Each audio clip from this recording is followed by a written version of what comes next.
और सत्ता की हनक कैसे उसके दिमाग पे चढ़ती है, वो है अब दिल्ली सरकार के मंत्रियों और मुख्यमंत्री के। हम आ भी लेते हैं तो हो जाते हैं बदनाम, वो कत्ल भी करते हैं तो चर्चा नहीं होता। नमस्कार, मैं हूं नागेंद्र भाटी। इसी साल फरवरी में 27 साल के बाद दिल्ली में जब बीजेपी की सरकार बनी थी तो 11 साल तक सत्ता में रहने वाली आम आदमी पार्टी के नेताओं ने उस वक्त सत्ता गंवाने के बाद खुन्नस में कहा था कि बीजेपी ने दिल्ली की जनता से जो वादे किए हैं वो हम उन्हें भूलने नहीं देंगे।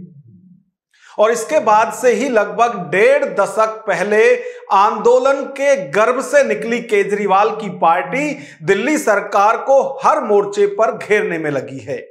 चाहे दिल्ली की महिलाओं को 2500 रुपए और फ्री गैस सिलेंडर देने का बीजेपी का चुनावी वादा हो, या फिर झुग्गियों पर बुलडोजर एक्शन, या बसों में महिलाओं की टिकट फ्री सफर का मुद्दा हो, आम आदमी पार्टी हर मुद्दे पर सड़क से विधानसभा तक रेखा गुप्ता को चुनावी वादे याद दिला रही है। दिल्ली में बीजेपी की रेखा सरकार को बने 4 महीने से ज्यादा का वक्त बीत चुका है। इसी बीच 9 जुलाई को दिल्ली सरकार एक नया सर्कुलर लेकर आई, जिसमें सीएम के लिए मोबाइल फोन खरीदने के खर्चे को बढ़ाकर 1.5 लाख और मंत्रियों के लिए यह सीमा 1,25,000 कर दी गई। आम आदमी पार्टी को रेखा सरकार का यह फैसला रास नहीं आया और आप नेताओं ने इस दलील के साथ कि सरकार के पास जनता के लिए तो पैसे नहीं हैं और मुख्यमंत्री खुद पर और अपने मंत्रियों पर पैसा लुटा रही है, आप विधायक अनिल झा आरोप लगा रहे हैं कि बीजेपी को सत्ता की हनक चढ़ गई है, इसलिए वो इस तरह के फैसले ले रहे हैं। आदमी का जब सत्ता में आता है तो उसकी हनक किस प्रकार से धीरे धीरे उसका हनक के कारण से उसके मुख्य बिंदुओं से ध्यान भटकता है और सत्ता की हनक कैसे उनके दिमाग पे चढ़ती है, वह अब दिल्ली सरकार के मंत्रियों और मुख्यमंत्री के कार्यशैली को देख करके हमें जानकारी मिलती है और पता भी चलता है और महसूस भी होता है।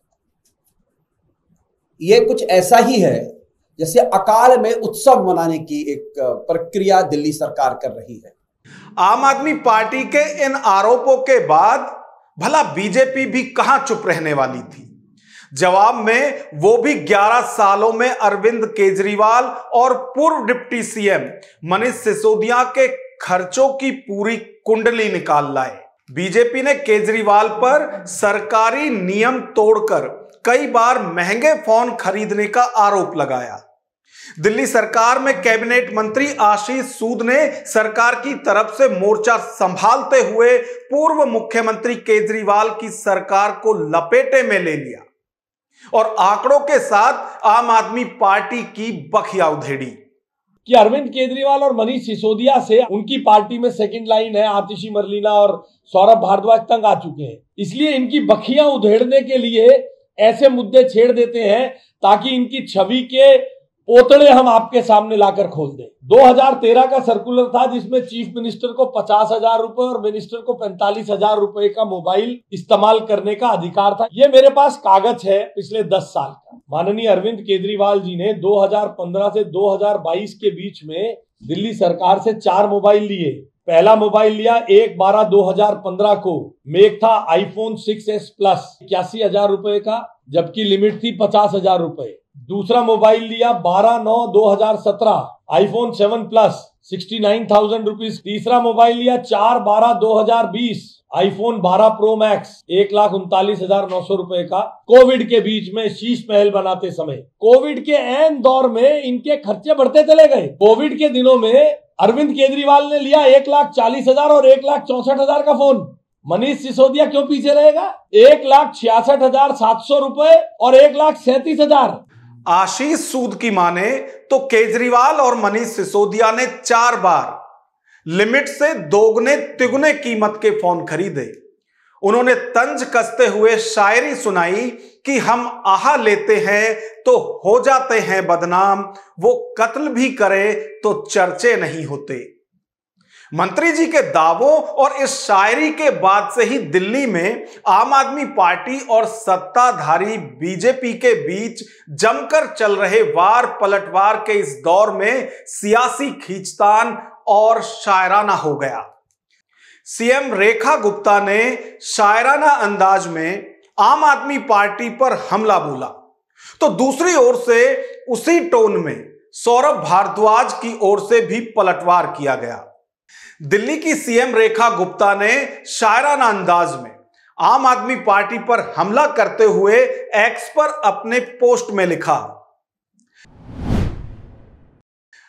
आपकी टोपी में छुपा था पूरा बाजार, हर काम में किया घोटालों का व्यापार, खुद के लिए खरीदे महंगे मोबाइल, अब खुल गई पोल करो इस्माइल, सांच को नहीं है आंच, इस पूरे मामले की होगी जांच। रेखा गुप्ता के इस हमले के बाद आम आदमी पार्टी के दिल्ली अध्यक्ष सौरभ भारद्वाज ने भी शायराना अंदाज में बिल्कुल उसी तरह से पलटवार किया। सौरभ भारद्वाज ने एक्स पर अपने पोस्ट में लिखा, आते ही स्कूल की फीस बढ़ाई, कितनी मलाई किस से खाई, फिर तोड़े गरीबों के घर, गरीब का बच्चा कहीं भी मर, जनता से नहीं तो भगवान से डर, पुरानी गाड़ी का डीजल बंद, और कितना मचाओगे गंध, बारिश में हुआ सब पानी पानी, याद आ गई फुलेरा की कहानी, 2500 की टूटी आस, कमेटी ने कर दिया नाश। यानी आप समझिए कि जो ये वार पलटवार चल रहा है दिल्ली के अंदर, चाहे दिल्ली सरकार की बात करें या फिर विपक्ष में बैठी आम आदमी पार्टी की बात करें, हर मुद्दे पर दोनों तरफ से वार और पलटवार किया जा रहा है। आप ये देखिए कि जहां दिल्ली सरकार हर मोर्चे पर वो अपना काम दिखाने की कोशिश कर रहे हैं कि जब से वो सरकार में आए हैं कितनी तेजी के साथ काम हो रहे हैं।